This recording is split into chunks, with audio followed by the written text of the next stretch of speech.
Today we're talking about legs, and I get a lot of inquiries, people asking me, how come you're not showing any videos of you training legs? You don't really talk about legs, we don't see you training legs, what's up with the legs? So I'm here today to do a little legs.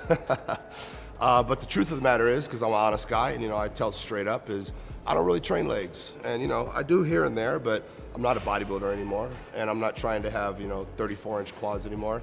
It's not practical for me. I'm never going to get on stage and to put jeans on and not have them fit, and to put baby oil between my legs every day and have rashes and nowhere for certain things to be. It just doesn't make sense to me. So my legs right now, honestly, measurement is about 29 and a half, which a lot of people would say, hey, that's a little small for a guy that weighs 290, and that's fine. I don't really care what other people think of my physique. It's more about what I think. I have to look in the mirror every day and be happy, and this is what makes me happy. If I wanted big legs, I could have them in about 3 months. If people look back at my pictures, they'll see that was my strong point back in my competitive days. I've always had larger legs than upper body, so in my head, all the years of competing, I always had to bring my upper body up to match my legs. So still psychologically, I feel like my upper body is not quite what it needs to be. And obviously I know it is, and people tell me it is, but I still feel like I'm lacking. You always feel like you're lacking. You're always trying to push, to be a little better.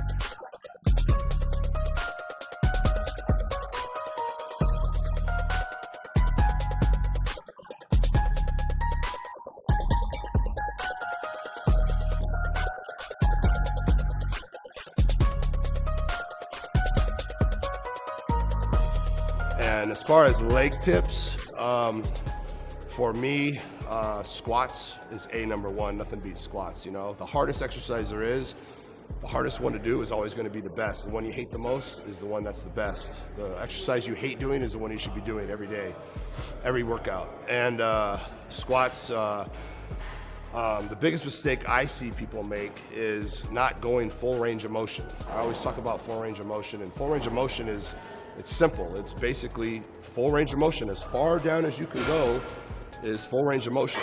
And you're capable of bringing your glutes all the way down, touching your ankles. And that's full range of motion, not 90 degrees, all the way down, all the way up. And if you're not doing full range of motion, you're missing out. Muscle needs full range of motion. And another mistake that I see is I see people go up and rest, squat, rest, squat, rest. Why are you resting on top? I know people say, well, I'm flexing. You're not flexing, you're resting. When it comes to a compound movement, just crank those reps out, pump that blood in there. And I guarantee if you go in the gym and you do a squat 20 reps nonstop, bam, bam, bam, bam, bam, bam, bam, your legs are gonna be burning. And that burn is what's telling you it's hard, and that burn is telling you to stop. And that burn is what's telling you to stop at the top and rest because it's hurting. Well, don't stop, make it hurt. Whatever makes it hurt is good. So no pain, no gain.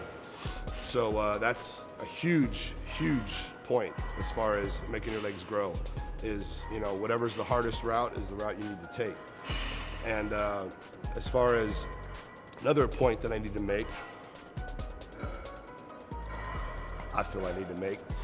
is, a lot of people, again, they will follow someone else's leg routine because that person has good legs. Well, that person has developed a leg routine to fit what he needs to build to work on his legs. So just following his routine doesn't make any sense.